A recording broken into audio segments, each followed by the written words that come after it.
you there.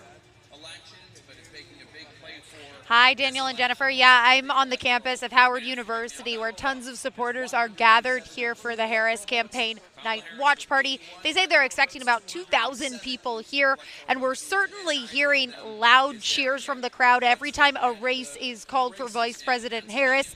Lots of dancing. There's been music on and off. A lot of Beyonce on this playlist. No surprise there. Beyonce, of course, endorsed the vice president and campaigned with her even last week as well. So there's been a lot of energy, a lot of enthusiasm here tonight. Of course, it's still early on. We could certainly see that change depending on which way the results come in. And Hannah, the campaign says that they're seeing some enthusiastic signs tonight. What are those?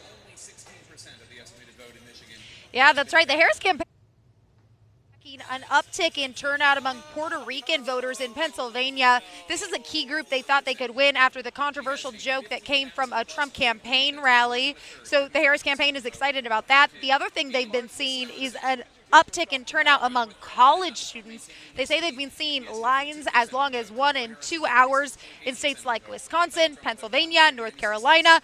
Those are swing states that the Harris campaign sees as win in order to get that victory in the White House. And so they definitely see those as encouraging signs tonight. All right, Hannah Brandt live in Washington, D.C. for us tonight. Thank you very much. Okay, one of the most closely watched races here in the state of Texas, the U.S. Senate race. And right now, incumbent Ted Cruz has 53% of the vote. Colin Allred, 45% of that vote. 65% votes are in as of now. And this is why the Texas Senate race is so important this time around. Here's a look at the balance of power in the U.S. Senate.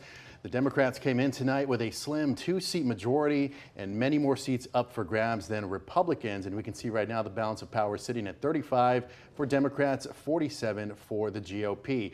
We are also watching the balance of power in the U.S. House of Representatives. Right now, Republicans have the slight majority. And according to the results, as of right now, with 50% of the vote in, 220 for the Democrats, 230 for the GOP. By the way, KXAN projects Democratic Congressman Lloyd Doggett wins re-election, and the Associated Press projects Democratic Congressman Greg Casar wins re-election, along with Republican Congressman Chip Roy.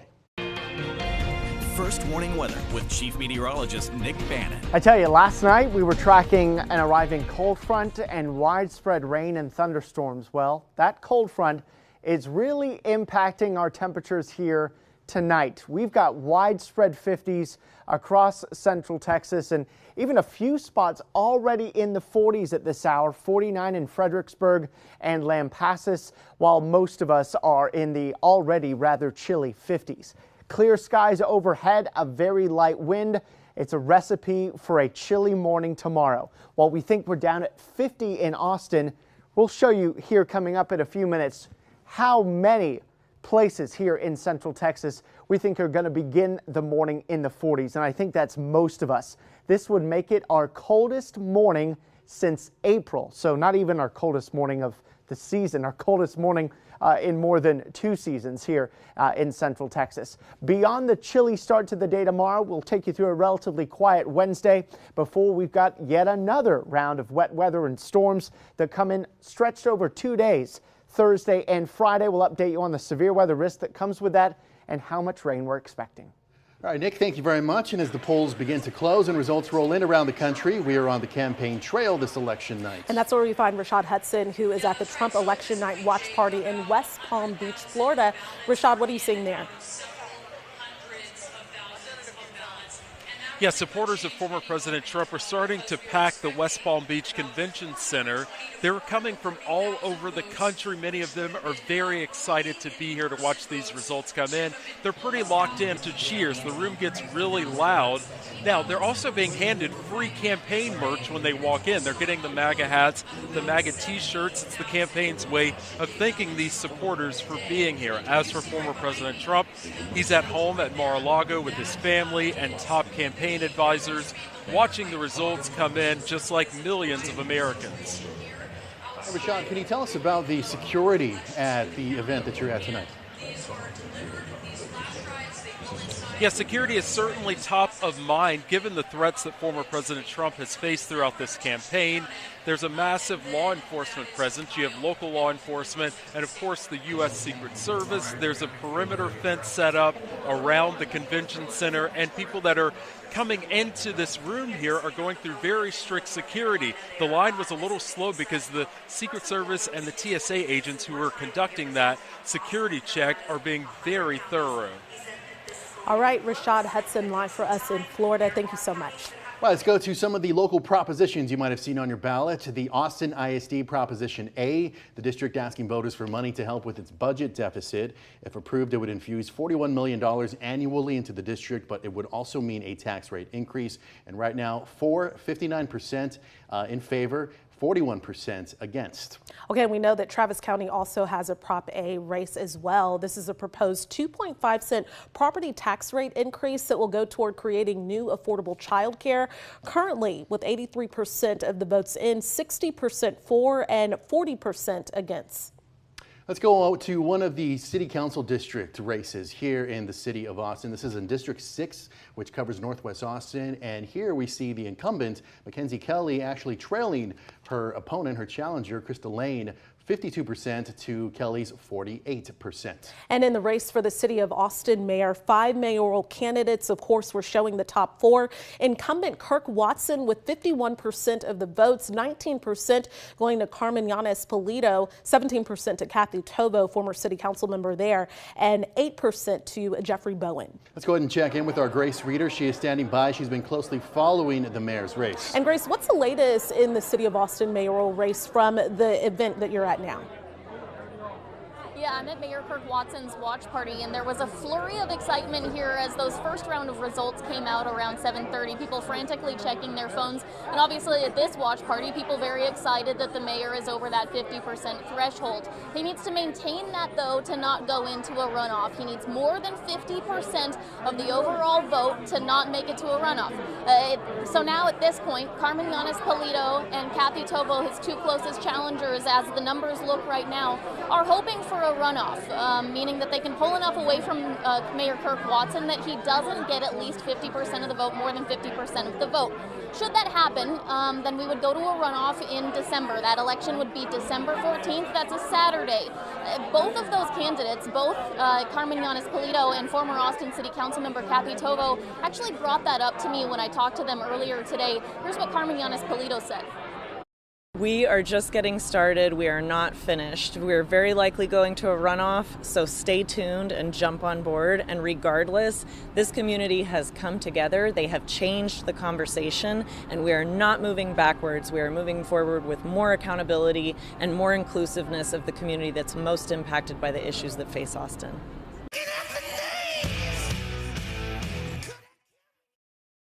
Here and give some remarks. My guess is that he's waiting for more of these results to trickle in to see what those remarks are going to be. We're going to stay on top of this race for you throughout the night and into the morning, guys.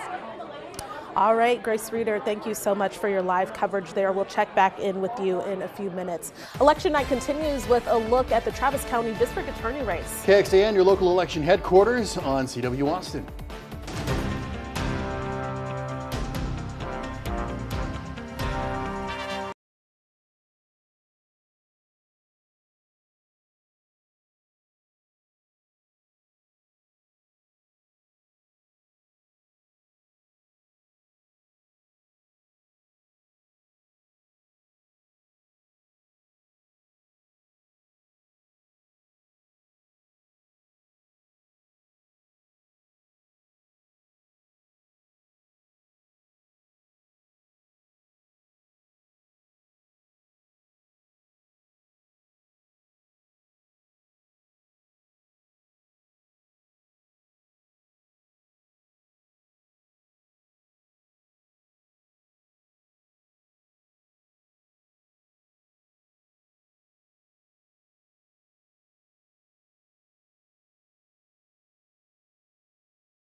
You're watching Election Night coverage on KXAN, your local election headquarters.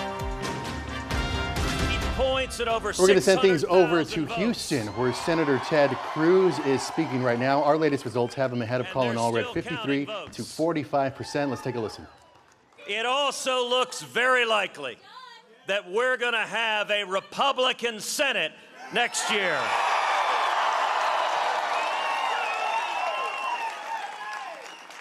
And I believe, and I hope and pray, that Donald Trump will be reelected as President of the United States.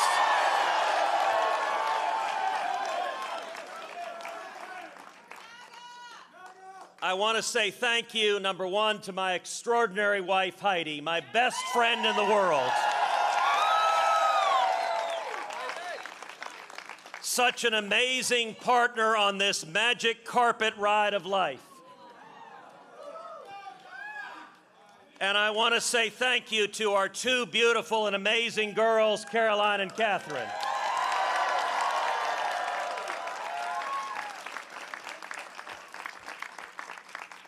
You know, politics at times exacts a price on the family. And I want to say I am so grateful for their love and support, and you guys are amazing. Thank you.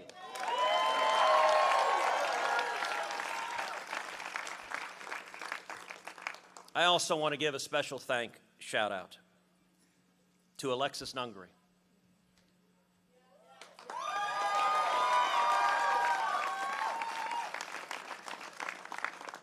Alexis, thank you for your incredible courage speaking out for your precious Jocelyn, and your courage has made such a profound difference in this nation.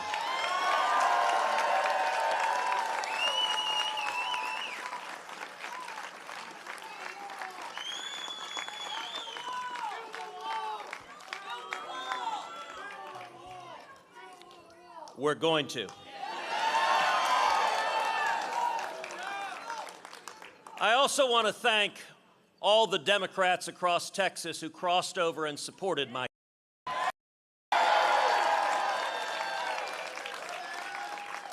including especially Harris County District Attorney Kim Ogg,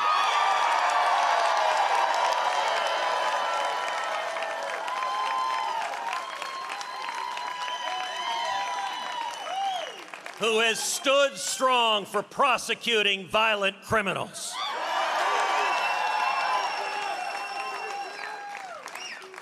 And I want to thank every Texan across our great state who has stood with us in this fight, who worked and who fought for Texas.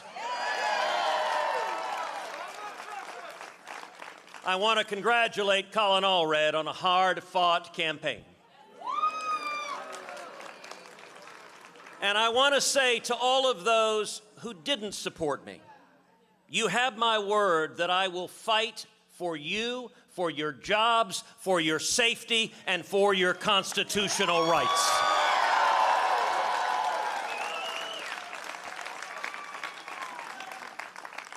But tonight, the people of Texas have spoken. And their message rings clear as a bell across our great state. Texas will remain Texas.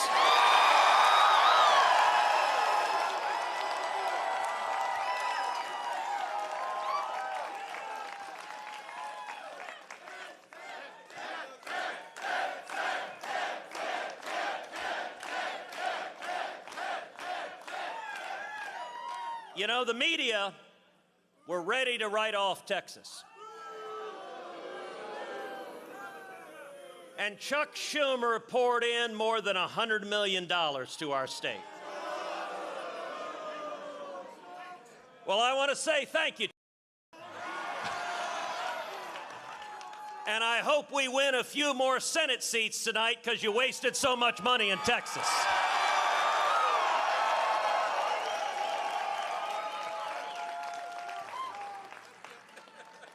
They deployed every trick, every lie, and every Hollywood celebrity they could find. Chuck Schumer tried to buy this Senate seat like it was a piece of Manhattan real estate. But he learned what we've always known, that Texas isn't for sale.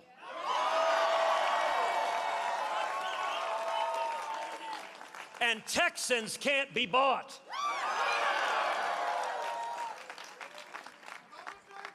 Amen. Over the last 2 years, I've traveled every corner of this state, from the Panhandle Valley, deep East Texas, to far in West Texas. We have traveled 9,094 miles, 53 rallies all over the state of Texas.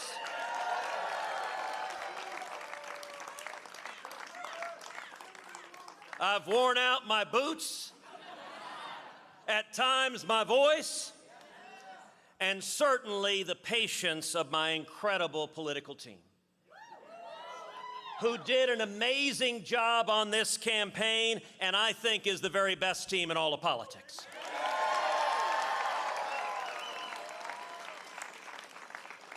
And what I found traveling the state of Texas was worth every single mile. Because everywhere I went, I found something that gives me profound hope. Common sense isn't dead. It is alive and well in Texas. Everywhere I went. All right, there we have Senator Ted Cruz delivering remarks live in Houston in what appears to be a victory speech tonight. NBC News a short time ago projects that he does defeat Congressman Colin Allred in the race for U.S. Senate here in Texas. And we hope you stick with us. We'll have more on our local races coming up after the break.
You're watching election night coverage on KXAN, your local election headquarters.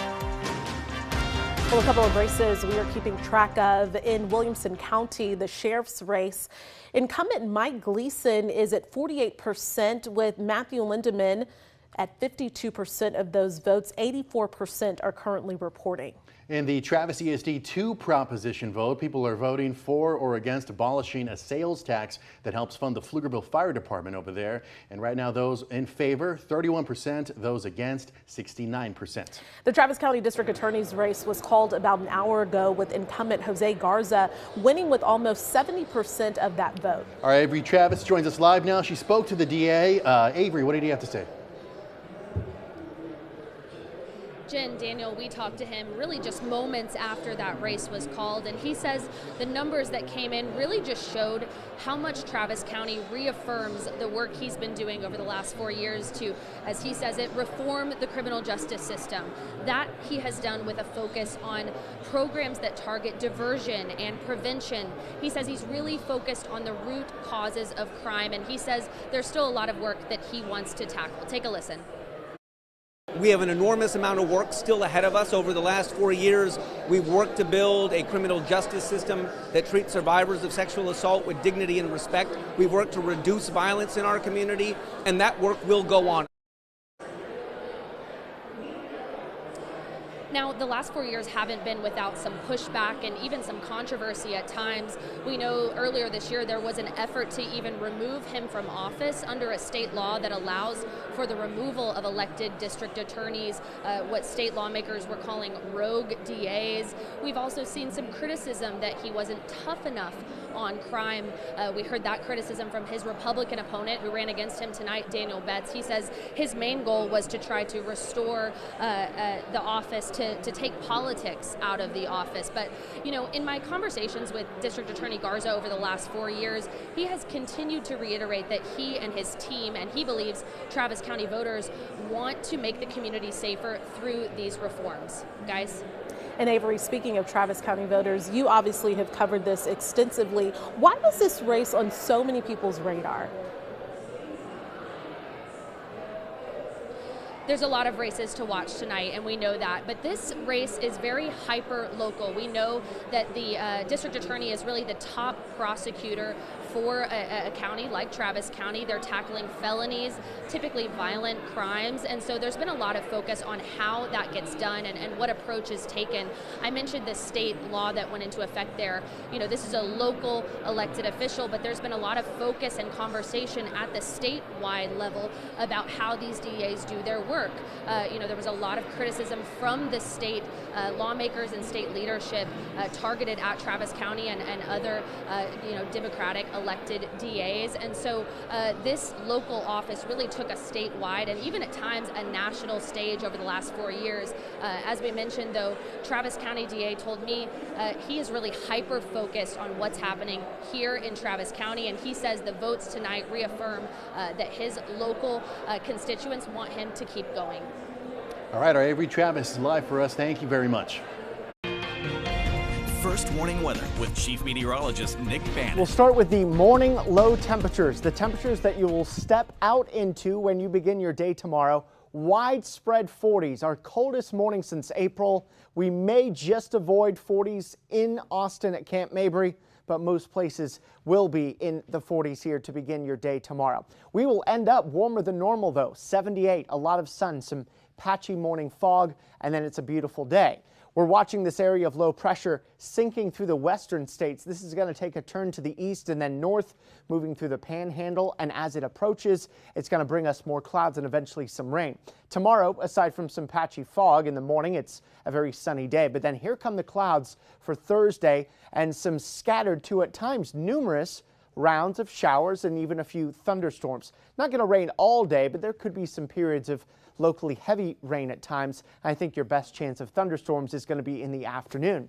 Then we get into Friday as our cold front approaches. That's going to drive a line of downpours and storms through the hill country during the morning hours, and then that line will weaken some and break up some as it gets into the metro during the afternoon and evening. So the rain coverage won't be quite as high here on Friday unless you're in the hill country. But on Thursday, a level 1 out of 5 severe weather threat for the Hill Country and really everyone west of I-35, where there could be some locally damaging winds as those storms bubble up here Thursday, even into early Friday. So how much rain do we get when you add up Thursday and Friday's rain? 1/4 inch to an inch for most of us, but there could be some localized 1 to 2 inch amounts in parts of the Hill Country here on Thursday into Friday. Here's a look at our first warning weather 7-day forecast. Another cold front late Friday knocks us down in the low 70s Saturday, and we dry out this weekend with sunshine coming back and warmer temperatures. We're back into the low 80s on Monday and Tuesday.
You're watching Election Night coverage on KXAN, your local election headquarters. And welcome back. Let's get you caught up with the top of the ticket tonight, the race for U.S. President. And here's a current look at the electoral map. This is based on data from the Associated Press. They right now have former President Trump at 198 votes. Vice President Kamala Harris at 112, again 270 to win the White House. In the U.S. Senate race between Ted Cruz and Colin Allred, about 15 minutes ago, we heard from incumbent Senator Ted Cruz giving his acceptance speech, taking about 54% of the vote, with Allred getting 44% of the vote. State of Texas host Josh Hinkle is at the Allred watch party in Dallas. All right, Josh, what's the mood in the room now that the race has been called? Well, it went from excited and happy real fast to upset and a little bit of sadness to whenever the announcement came over the big screen. They have MSNBC on it here over my shoulder. There were a lot of boos in the crowd, so obviously this wasn't the news that they were hoping for. But beyond that, you know, the excitement extends to what Democrats believe they've been able to do this time around as far as momentum and what could come in future elections possibly. On that topic, Josh, what does tonight and this race specifically mean for Texas Democrats moving forward?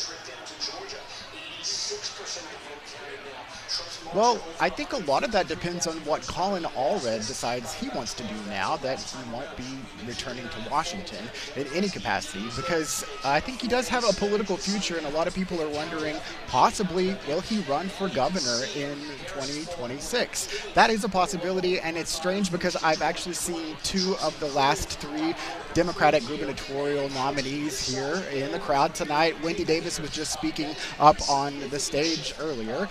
Certainly had a lot of momentum with her. I saw Lupe Valdez, the former Dallas County Sheriff who ran for governor as well against Governor Abbott a few years ago as well. So kind of interesting there. No word from Allred yet on that. They're waiting for him to come out on stage and talk. People are still hanging around here because they do want to hear from him. I think there's still a lot of pride in what he was able to accomplish and the excitement that he brought to the party, and they're hoping to continue that into the next election. And then remember, in 2031, we'll have redistricting, so the way that the maps are drawn could be in Democrats' favor as the population demographics continue shifting here in Texas. So a lot to look forward to, whatever way you fall in politics. Back to you. And a run for governor for Allred would certainly track with what we saw in the past with Beto O'Rourke. So, Josh, thank you very much for that, live in Dallas. Well, here's a look at the balance of power in the U.S. Senate. Democrats came in tonight with a slim 2-seat majority. That's why the race in Texas was so important for Democrats this time around. And right now, the balance of power sitting at Democrats with 35 seats, the GOP at 48 seats. We're also watching the balance of power in the U.S. House of Representatives. Right now, Republicans have a slight majority. And according to this map right here, again, 50% of the results in the Associated Press is projecting Democrats right now have 220 seats, the GOP at 230 seats. Well, let's take a look at some possible scenarios to get to the 270 electoral votes needed to win the presidency. Now, this is our prediction map. It shows the states that NBC forecasts will go Republican or Democrat based on what we saw in the 2020 election. So using history as a guide, blue indicates Harris has already won or has a good chance of winning. Red would indicate the Trump camp would win those states. We'll get back to this in just a few moments. Right now, though, more election returns for you, and we're going to keep things going. Actually, we'll send things over to a check of weather with Nick Bannon. First warning weather with Chief Meteorologist Nick Bannon. I want to update you on the tropics, and you're probably thinking, why? We're in November. Why are we talking about the tropics? Well, there is a hurricane out there right now, Hurricane Rafael. And you can see Category 1, 80-mile-per-hour maximum sustained winds. Look at where all the different computer models think this storm is going to go. They all take it into the Gulf of Mexico. From there's a lot of agreement into New Orleans, but there's also a few scenarios where it takes a straight turn west into Mexico and a couple of possibilities, maybe just one, into Florida.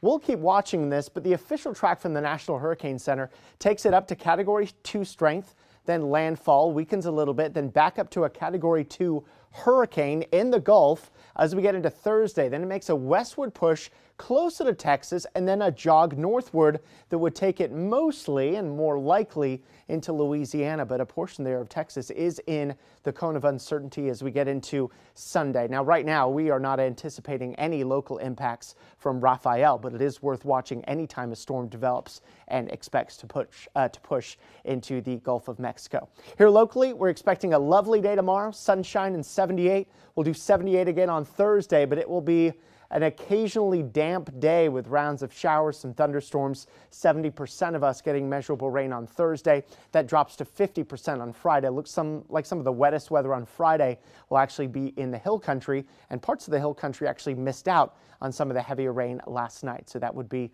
good to see and, of course, beneficial for the lakes. All right, Nick, thank you so much. In the District 35 race, Representative Greg Casar will remain in office with about 69% of the vote, defeating Republican Stephen Wright. Another local Austin congressional race that we've been watching was in District 37. Representative Lloyd Doggett, KXAN projected about an hour or so ago, will remain in office, garnering a commanding 76% of the vote there.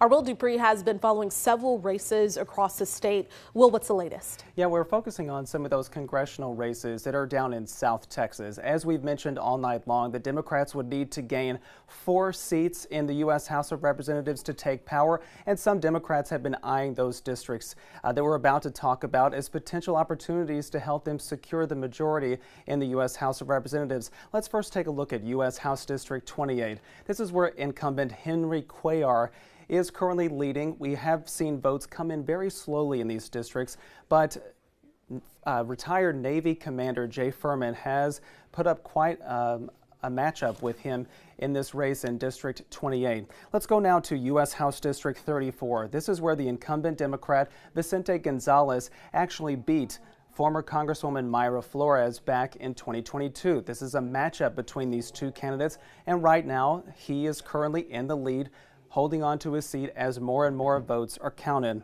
And finally, in U.S. House District 15, this is another matchup from 2022.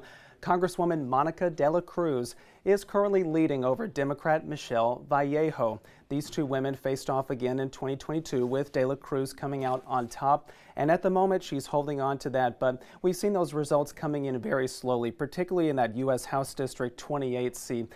Just interestingly about that race, what is a factor at that time is that Henry Cuellar, the incumbent in that race, was facing some indictments for bribery and money laundering that happened back in May. And that really maybe put this seat into play. But at this time, as the votes stand right now, he is still ahead in that race. All right, Will Dupree live for us in the KXAN newsroom. Thank you so much. In the Travis County Prop A race, this is a proposed 2.5-cent property tax rate increase toward creating new affordable child care. 83% of those votes are in, 60% for, and 40% are against. In the race for the City of Austin mayor, we have 5 candidates in this race. We are showing the top 4. Incumbent Mayor Kirk Watson at 51%, Carmen Yanis Polito at 19%, former City Councilwoman Kathy Tovo at 17%, and Jeffrey Bowen at 8%. Voters within Austin ISD also had a proposition on their ballots, the tax rate initiative. This tax rate would infuse $41 million annually into the district to help with their deficit. It appears right now this appears to be passing with 59% in favor, 41% against, 83% of the vote is in. Our Kelly Wiley. We are standing here with Superintendent Matias Segura. How's it going? Very well. How does it feel right now to hear from community and to hear that they voted in this race? Oh, it feels incredible. You know, we value our educators. We worked really hard to create a proposition that would demonstrate an investment in a thing that really moves student outcomes and really celebrates the incredible diversity and support of our students in Austin ISD. It was a resounding yes. We feel incredible. I'm super ecstatic, and I just love our community for coming out and showing support in the way that they did. We know there are action items moving forward. Yes, so we know this has implications for the upcoming checks for staff in the district, and we also know that you guys still have $90 million to cut over the next 2 to 3 years. Talk to us about what that looks like. Yeah, 100%. So what's going to happen now is, you know, we were successful in the passage. All of our staff that are tied to the compensation package are going to receive an adjustment in their paycheck in December, and it's going to include all the back pay from July 1. So it's going to be just a great way to kind of move into the holiday break. Certainly, we do have other things that we have to consider as far as cuts. You know, we are looking at a 3-year solution, $90 million. We have strategies, been working with our community, been working with our staff. So I'm confident that we're going to do it in a very elegant, thoughtful, dignified way. We're going to do it in a way that protects our classrooms, and we're going to do it in a way that aligns with our values. We know the community is supporting you in Prop A, but we do know there were some voters who were conflicted, who were concerned about how much money is going back to the city. Concerned about the upcoming legislature and what they're going to do. What do you say to those folks? You know, I tell them that, you know, and what I've said from day one is we can only control and support our community in a way that aligns with our values. What the state's going to do is what the state's going to do. We want the state to invest in public education. We want them to understand that what they do matters, and the fact that they're sitting on billions of dollars in surplus and not investing in our schools is profound. But here in Central Texas, here in Austin, we value our educators, we value public education, and we wanted to bring something forward that allowed our voters, our people here in Austin ISD to make a decision and determine what they valued. And in this case, they value public education. And so we're encouraged and we're aligned and we're excited to do the work and move forward. Thank you so much for sticking around. Of course, of course. No, happily do it, happy to do it. Thank you so much. Guys, we'll bring it back to you in Austin. Kelly Wiley, News KXAN. All right, Kelly Wiley live for us this evening with the superintendent of Austin ISD. And Round Rock ISD has a few propositions on the ballots tonight. Prop A, this would direct around $800 million toward the construction, expansion, and rehabilitation of school buildings. This appears to be passing as well, with 88% of the vote in, 62% in favor, 38% against. Prop B for Round Rock ISD, that would use $125 million to upgrade and improve technology systems and equipment. This also appears to be passing 59% to 41%. Okay, meanwhile, in the Prop C race, Prop C includes almost $9 million to construct and better equip performing arts facilities. Right now, 55% are for, 45% against, 88% of those votes are in. And finally, Prop D, it would use almost $66 million for the construction, renovation, and expansion of athletic stadium facilities. All four props are nearly $1 billion in total. For Prop D, 43% are for, however, 57% are against. 88% of those votes are in at this point. All right, well, up next, our election night coverage continues with a look at marijuana decriminalization. It's your local election headquarters on KXAN News at 9 on CW Austin.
All right, let's check in now with the Austin mayoral race. First, we'll get to the City Council District 7. We know there are 6 candidates in that race. We're showing the top 3 right now of the votes.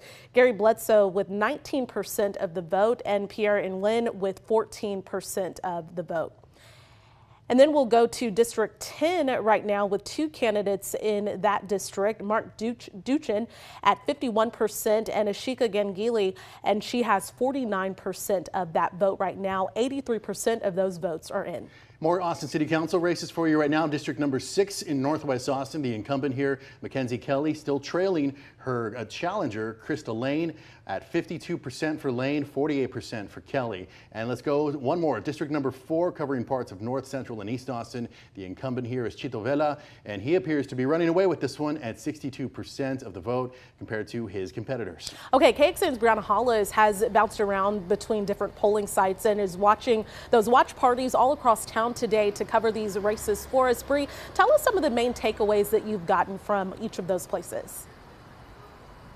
So what I really have my eyes on right now is that really close District 6 race between current City Council member Mackenzie Kelly and her challenger, Krista Lane. I did get the chance to speak with both of them earlier this evening. Kelly says she really wants to focus on continuing to try to improve public safety efforts, not only in her district, but across the entire city. She is also the most conservative member of the City Council, and she did address how she appreciates being able to bring that perspective to discussions of the full City Council as a whole. Like I mentioned, we also spoke with Krista Lane. She also has a big focus, big priority on public safety, particularly when it comes to response times in District 6.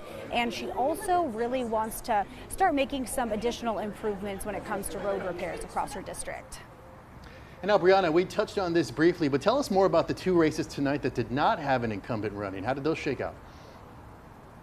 Yeah, so that was our districts 7 and 10. You did mention it a bit, but that District 7 field is packed. We got 6 candidates, but a pretty heavy front runner coming out of that at this moment. That is Mike Siegel, the former assistant city attorney here in Austin. If I remember correctly, he had about 42% of the vote. Reminder, you do need to have 50% to outright win. That is why we did originally anticipate this going to a runoff, and that does look like what's going to be happening next. Meanwhile, in District 10, we do only have 2 candidates running there. That race also very close. Also got the chance to speak with both Ashika Ganguli and Mark Duchin earlier today. Ganguli's priorities at the moment are affordability, walkability, and public safety, while her opponent talked a lot about public safety and fiscal responsibility. And of course, with a lot of these races so close, that runoff, there's a lot of numbers to keep track of, and I'll keep an eye on these throughout the rest of the night for you both. Jen, Daniel. All right, Bree, thank you so much.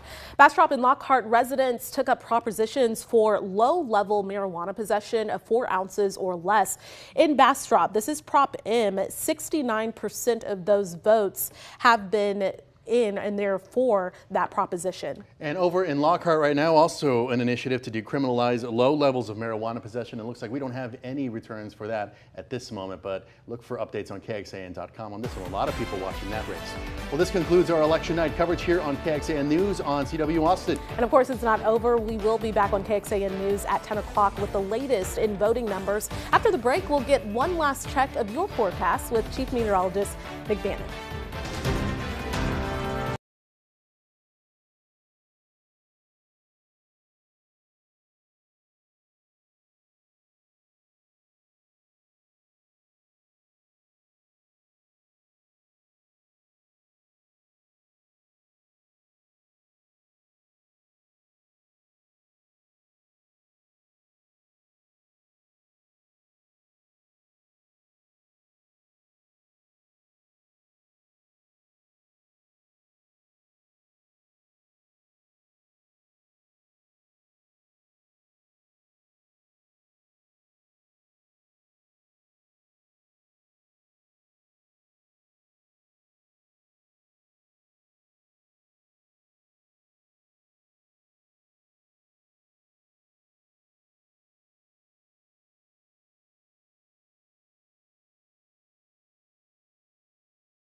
first warning weather with Chief Meteorologist Nick Bannon. Good evening, and if you've spent any of the last few hours, basically since sunset, outside at all, you feel the chill in the air. The air is different than it has been here for a while, as temperatures only briefly reach the 70s this afternoon, and we'll be down near 50 tomorrow morning, although I expect widespread 40s outside of Austin. Of course, Austin's Camp Mabry, a little bit of that urban heat island effect, right? That'll keep the temperatures up in the city itself, but you leave the city, the numbers will be noticeably cooler. Easily our coldest morning in months here tomorrow morning.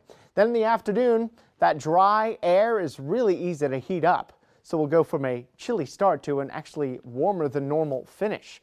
You can see the clear skies, clouds and radar right now. That's part of what we need for a chilly night, clear skies and calm winds. So we've got both of that. Of course, there was the rain that we had yesterday moving away from us.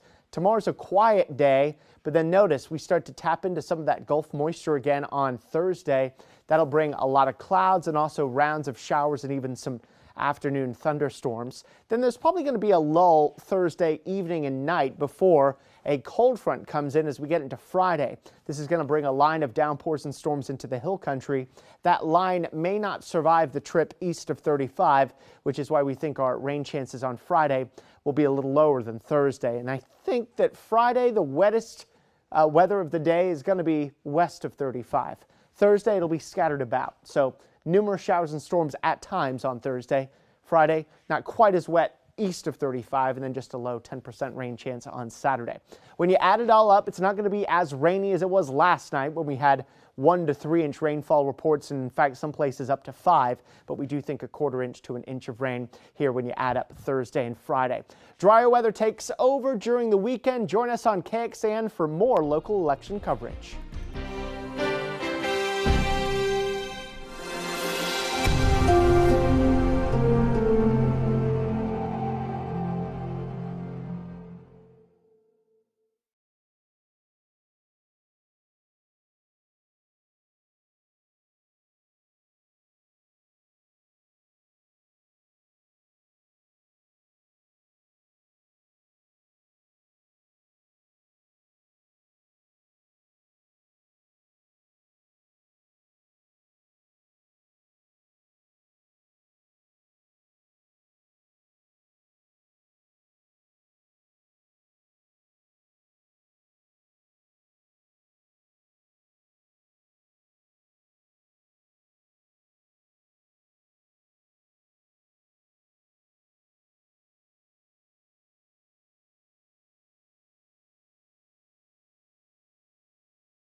Your vote, shaping our future.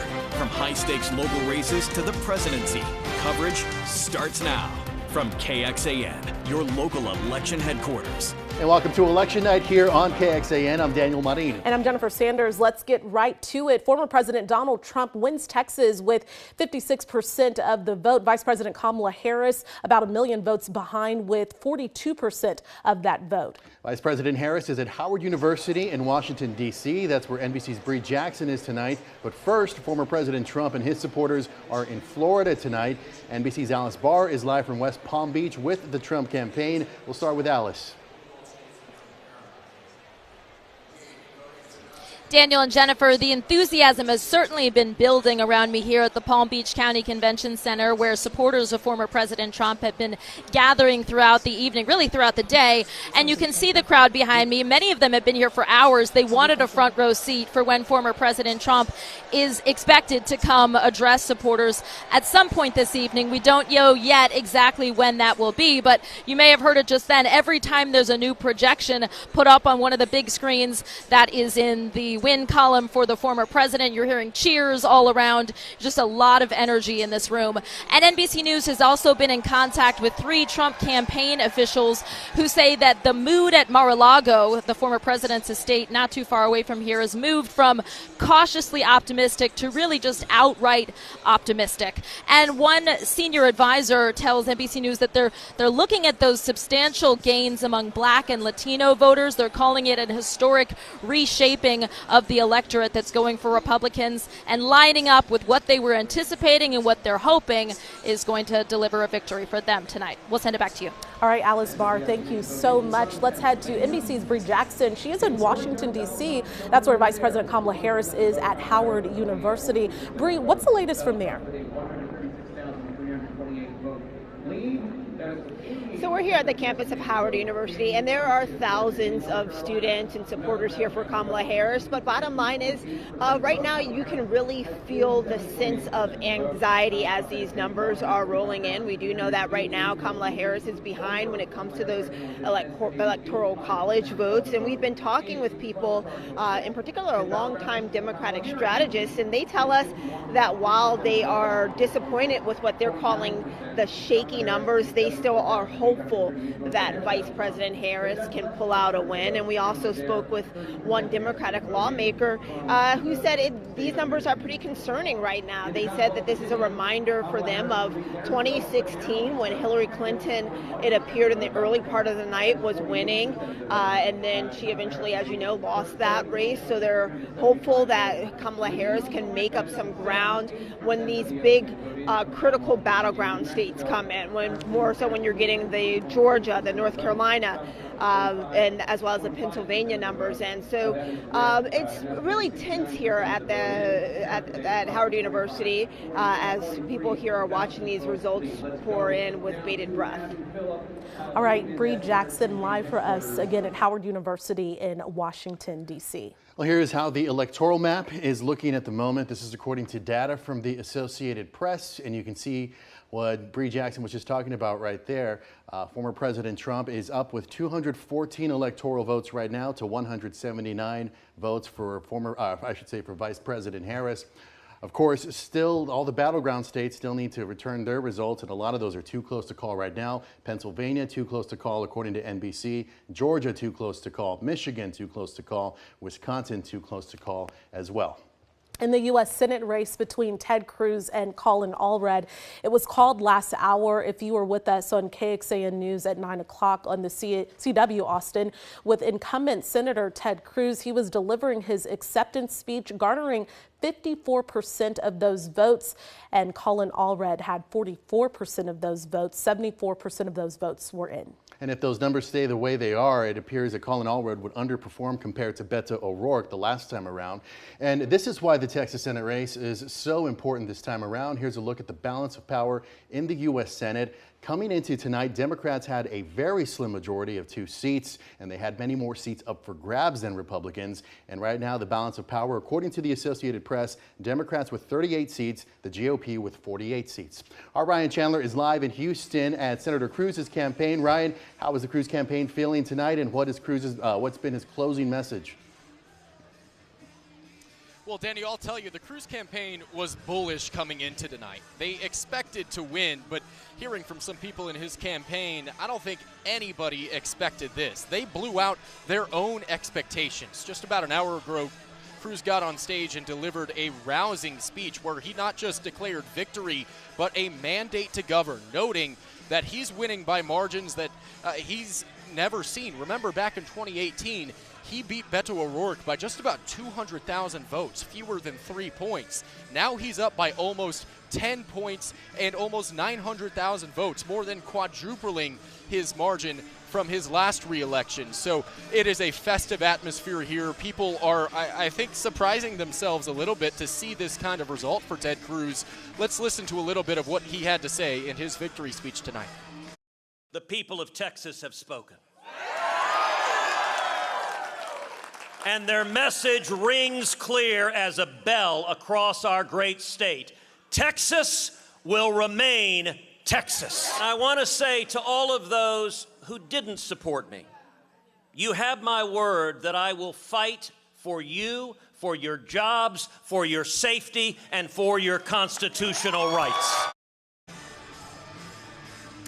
And where I'm standing right now in Harris County is a Democratic stronghold, but the mood among some Democrats here and analysts is that Democrats did not come through. Harris County had their lowest voter turnout since 2000 by just the percentage of voters that turned out. Of course, the population here has skyrocketed. Millions of votes came through, but the margins just didn't come through for Colin Allred in these major Democratic urban strongholds. So Ted Cruz is going to continue partying here tonight until around 11:30, and we'll continue to track that as we get some of the last results to come in. But so far, the margins are just continuing to look better and better for now third-term Senator Ted Cruz. Jennifer, Daniel. All right, our Ryan Chandler live in Houston for us tonight. Okay, Cruz's challenger is in Dallas tonight. State of Texas host Josh Hinkle is there this evening, where Democrats were hoping for a win for Colin Allred in this election night. Josh, what's the mood been in that room? We talked to you about an hour ago, and you said it was pretty somber.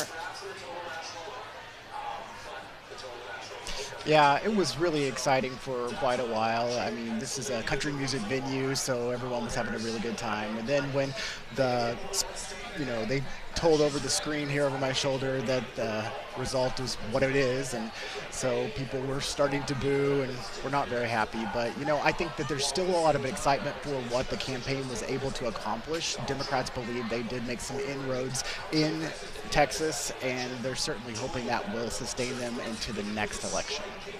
And speaking of which, Josh, what does tonight mean for Texas Democrats going forward? What does it mean for Colin Allred going forward? Well, I think for Texas Democrats, it really depends a lot on what Colin Allred wants to do next. He won't be returning to Washington, D.C. in any capacity anytime soon. So maybe he will run for Texas governor as become the Democratic nominee in 2026. And strangely enough, I've seen 2 of the past 3 Democratic nominees for governor here tonight. Wendy Davis was up speaking earlier, her support for Colin Allred. Lupe Valdez, the former Dallas County Sheriff, was also here as well, supporting Colin Allred. So I think a lot of people are kind of wondering and waiting what he's going to say when he comes out tonight eventually, and also in the coming months after the campaign kind of settles down. But certainly Democrats are also looking to 2031, which is a little further away, but that's really important because that's when the Texas legislature will hold all of the next redistricting. And with any demographic shifts that have happened with the population that could be favorable for Democrats, that could be a big change when it comes to future elections down the road.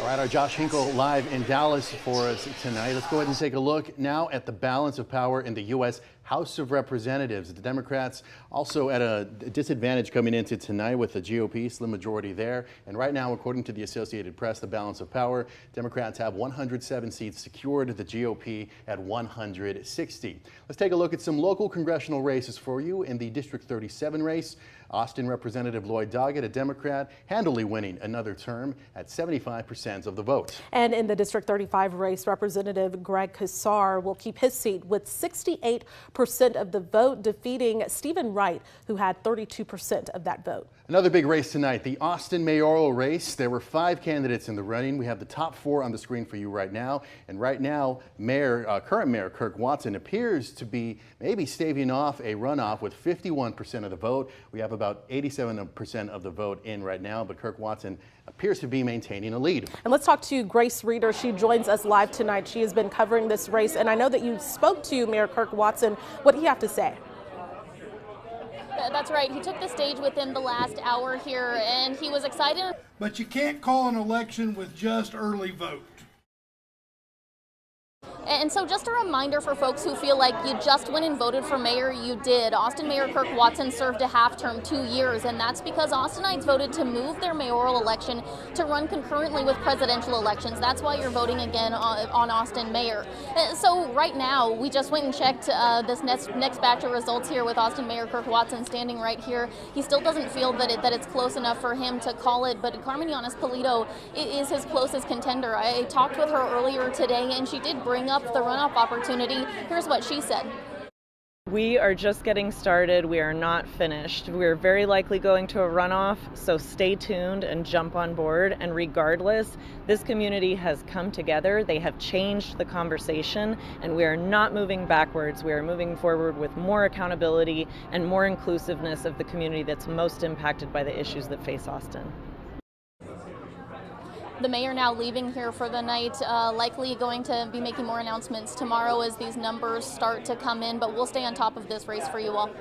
Okay, Grace Reeder, live for us. Thank you so much. Let's take a look now at some of those Austin City Council seats. District 6, that's in Northwest Austin. The incumbent here is Mackenzie Kelly. She is trailing behind her opponent, Krista Lane. Mackenzie Kelly coming in with 48% of that vote. Krista Lane with 52% of the vote, and 88% of those votes are in thus far. Let's jump over to Austin City Council District number 2. This represents parts of South and Southeast Austin. Vanessa Fuentes, the incumbent here in KXAN, has projected that she will win another go-around.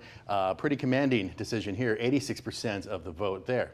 And now let's go to Austin District 4. Covering parts of North, Central, and East Austin, the incumbent here is Chito Vela, and you can see that he has 61% of the votes. Monica Guzman, 26% of the votes, and Lewis Heron with 6% of the votes. 88% of those votes are in. I want to expand out now to Travis County, where voters were asked to decide on Proposition A. This is the proposition that would create new affordable child care, but it does come with a 2.5-cent property tax rate increase. It does appear, though, that voters are in favor of this proposal. Those in favor at 60% right now, those against at 40%. And now to the Travis County District Attorney race, where incumbent DA Jose Garza defeats his Republican challenger. Jose Garza getting 68% of those votes. Daniel Betts with 32% of those votes. Let's check in with Avery Travis. She joins us live now from the Driscoll in downtown Austin. Avery.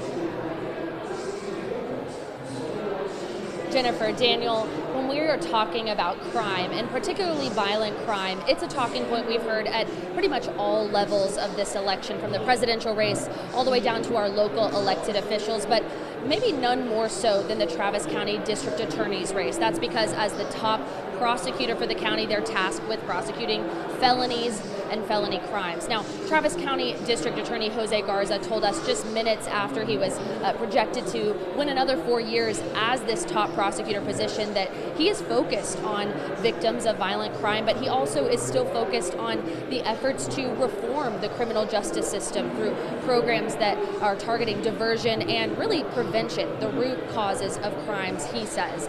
Now, he has faced some criticism over the last 4 years about not being tough enough on crime. Some of that coming from here locally. We heard that in his Republican opponent, Daniel Betts, but also some of that coming from the state level. There was, you may remember, an effort to pass legislation that ultimately did pass, aimed at being able to remove elected prosecutors from their positions over office misconduct. So we took some of these criticisms to the DA and got his response. Take a listen. In our democracy, I am responsible to this community here in Travis County. That is my focus, and that will continue to be my focus, to serve the people who live and work in this county every single day. And I'm so incredibly grateful to have their vote of confidence tonight. You he reiterated for us something that we've heard a lot from him over the last 4 years, and that's that he believes these reforms and these efforts that his office has been working on and will continue to work on will make Travis County safer for everyone. And as of the results tonight, he will have 4 more years in office to do so. I'll send it back to you all in the studio. All right, Avery Travis, thank you very much for that.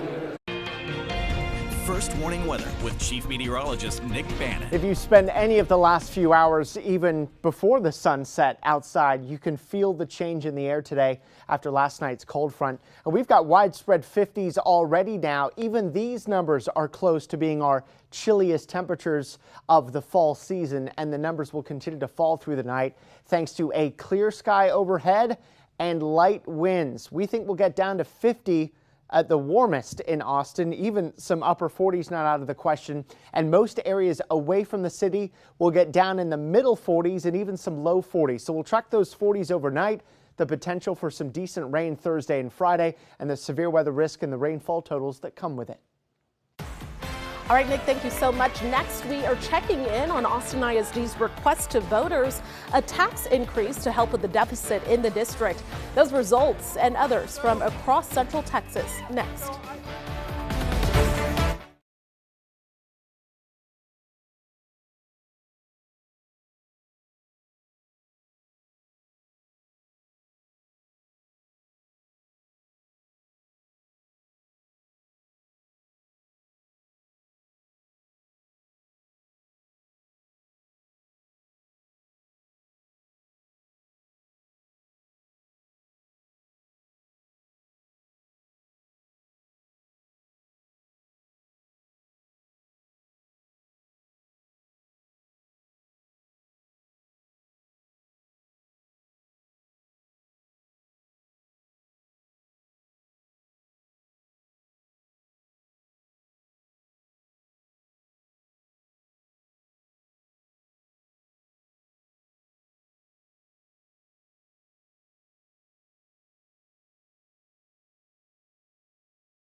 You're watching Election Night coverage on KXAN, your local election headquarters.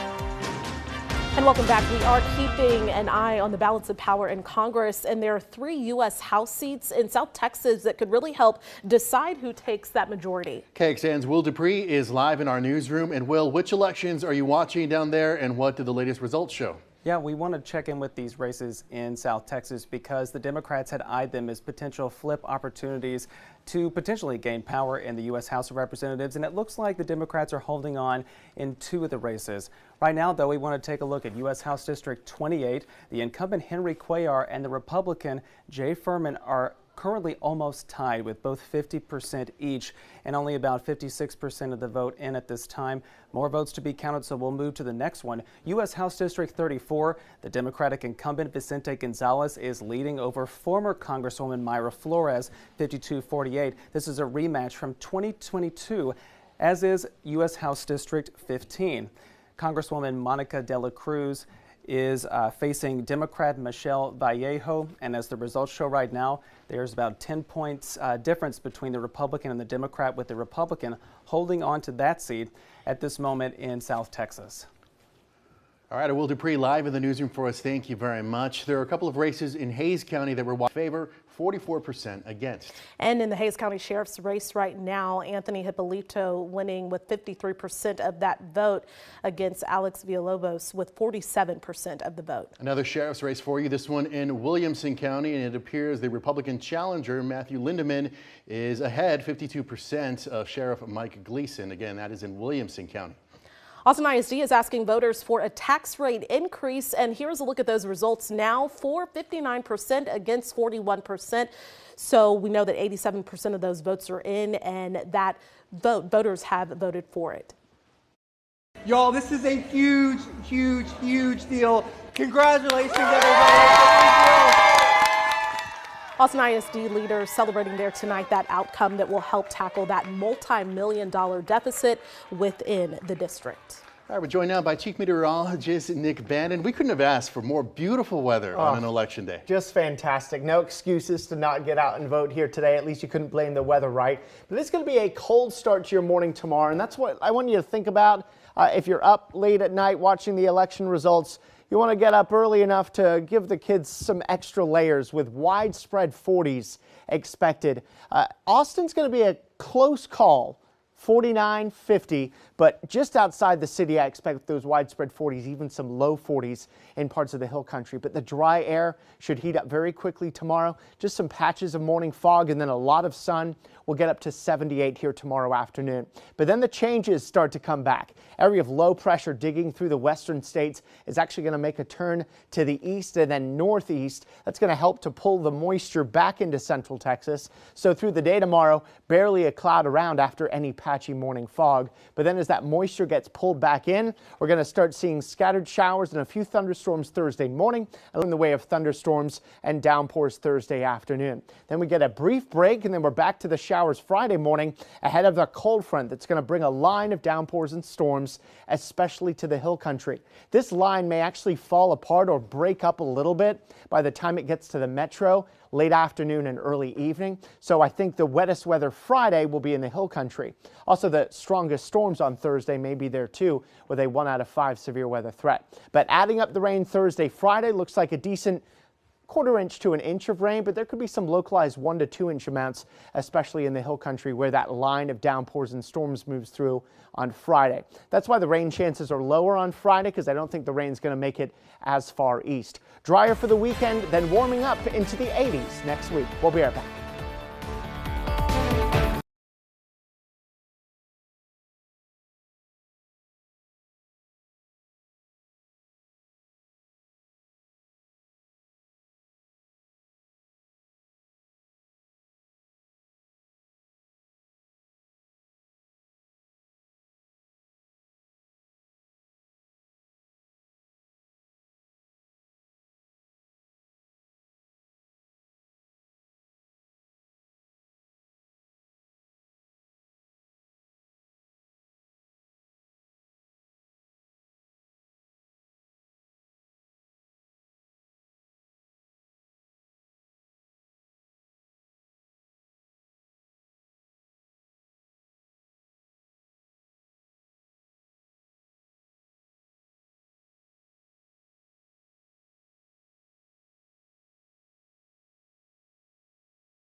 And welcome back. KXAN's Brianna Hollis has been tracking Austin City Council races all day across the city. Now she joins us live now to provide some more context on these races. Bree. So one of the first people I spoke with today was Council Member Chito Vela, council member in District 4. His race hasn't been called just yet, but at this point it really doesn't look like anyone else is going to be able to catch up to him. He has more than 60% of the vote. He says his first term he focused a lot on some issues that impacted the city of Austin as a whole, and he's now looking forward to having a more tailored focus on District 4 itself. Now that we've settled a lot of the major issues, I really want to dig deep into the details of the district, talk about speeding and transportation issues. Those kinds of safety issues are very important to a lot of folks in the district. And in District 7, a race with no incumbent, we do still anticipate a runoff in this election. A reminder, it's a packed field, 6 candidates. While we don't have a winner yet, because a winner would need to declare 50% of the votes to win, we do have a heavy front runner, and that is Mark Siegel, a former assistant city attorney here in Austin.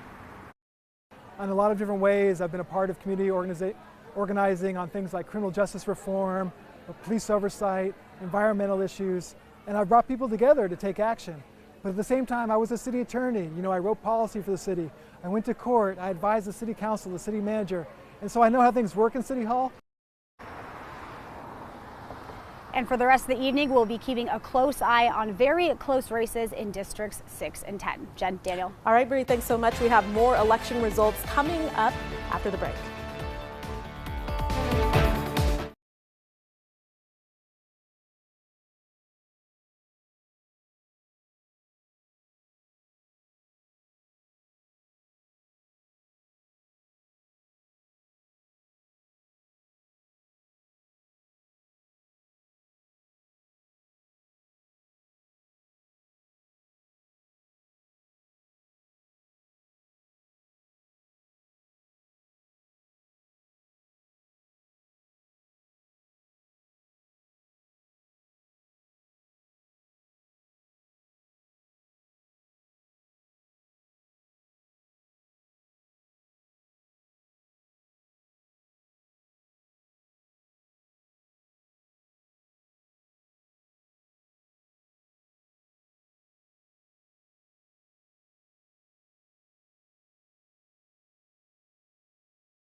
Your vote, shaping our future. From high-stakes local races to the presidency, coverage starts now.